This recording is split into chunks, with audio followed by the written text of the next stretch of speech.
Welcome all of you to our YouTube channel Study Point Khorampur. Today we shall learn to read Lesson 7, The Unity of Culture. The Unity of Indian Culture. Now start reading. One ground of this adjustment is found in the spirit of toleration that has characterized Indian history throughout the ages. Live and let live has been the policy of the Indians in all spheres of life.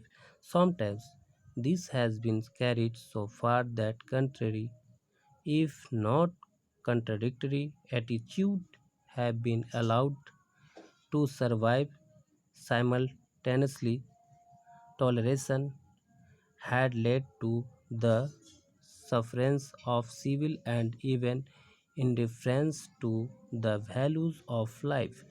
This, however, is at root the defect of a virtue. Such toleration is perhaps preferable to the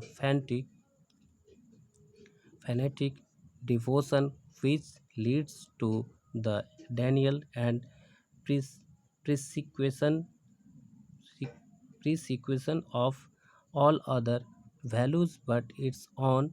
Throughout the change of Indian history, we therefore find a spirit of underlying unity which informs the diverse expression of its life. But the unity was never a dead uniformity, a living unity never is. Unity and universality must belong to any culture that is true and vital. Now, culture is a concept which cannot be simply or unitarily defined. There is no single character or mark which can be regarded as the essence or distinctive feature of culture. It is always a complex of many strands of varying importance and vitality. If we attempt to differentiate between culture and civilization of life, which makes civil society possible. Culture, on the other hand, is the resultant of such organization and expresses itself through language and art, through philosophy and religion, through social habits and customs, and through political institution and economic organization. Not one of them is separately culture, but collectively they constitute of expression of life which we describe as culture. Culture is the efflorescence efflorescence of civilization. Civilization is the organization of society which creates the condition of culture. There can therefore be no culture without civilization, but there may be civilization which have not yet developed their culture. Perhaps what is more often the case is that there are civilized people among whom only a small select section has achieved culture. We have therefore had and still have races and nations that are civilized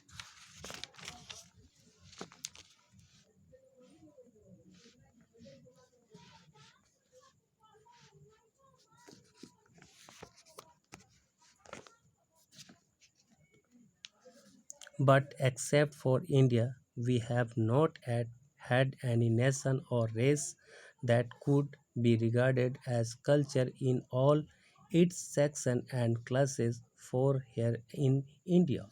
Culture is almost as extensive as civilization. The experience of European countries gives us cases of civilization without culture.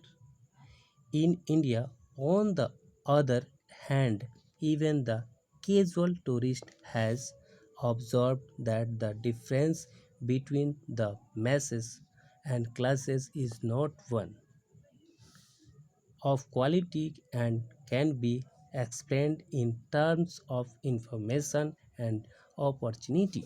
It is often otherwise in Europe. There are differences in quality between the masses and the classes is at times so great that it has shaken the faith of the most fervent of Democrats. The remarkable phenomena can be explained only in terms of the unity and continuity of Indian culture. Unity is, in one sense, the common charac- characterized characteristic of characteristic of all culture.